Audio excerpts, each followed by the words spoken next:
Hello students, we today will take up a topic of calculating the center of mass of continuous bodies. We have already seen that calculating the center of mass for a system of particles which are evenly distributed in a plane is very standard formula of calculating that is given by if we have the particles who are distributed in the plane in the coordinates x1, x2, x3 with masses m1, m2, m3, the center of mass of the whole system is given as a summation of m1 x1 plus m2 x2 plus so on divided by m1 plus m2 plus, say, if there are n particles. This is if we know that this is how we calculate the center of mass of a distribution of particles.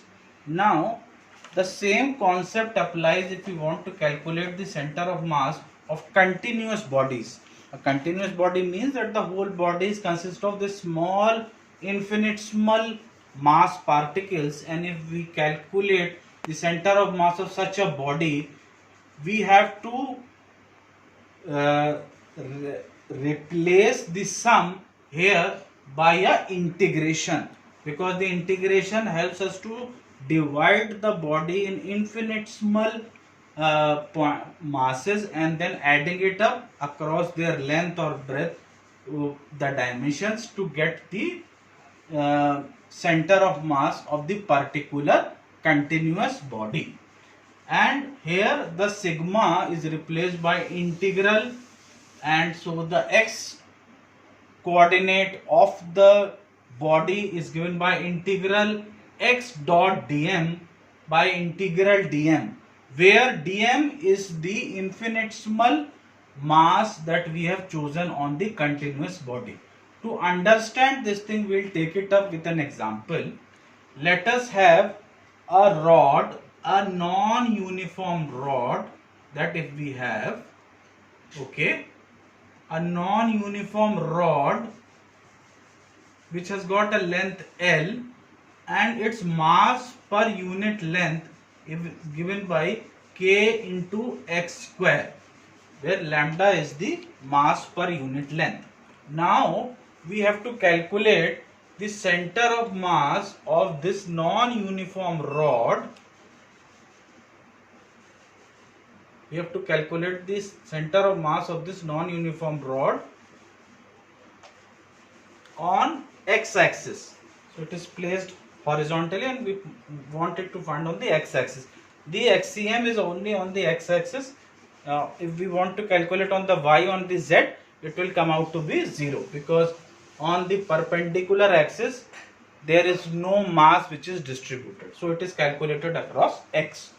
So how do we do it for such a continuous body which contains lot of infinitesimal mass particles? So to do that, we will concentrate upon this formula, and what we will consider, that we will consider at a distance x we can have a small mass of dm is considered. What we will do is this, so the body, the rod will consist of lot of these dms.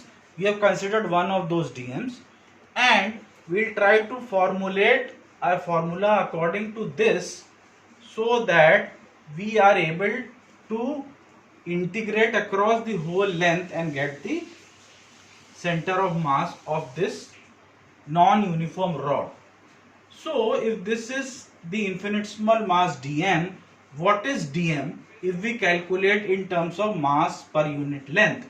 We know lambda is kx square, and this dm actually has got a length of dx, because it's a small infinitesimal mass.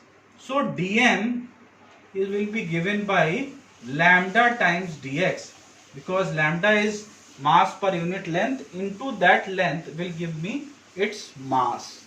Okay, so what we'll do, we'll use this formula that we have derived from dm and put it in xcm. So xcm here will become integral x into dm. So dm is lambda times dx, and integral dm, which will be integral lambda dx. Now I will place the value of lambda from here into this, and the limits in the integration that we need to put is from x equal to 0 to x equal to L, because this is of length L. So we put the limits as 0 to L and we calculate here.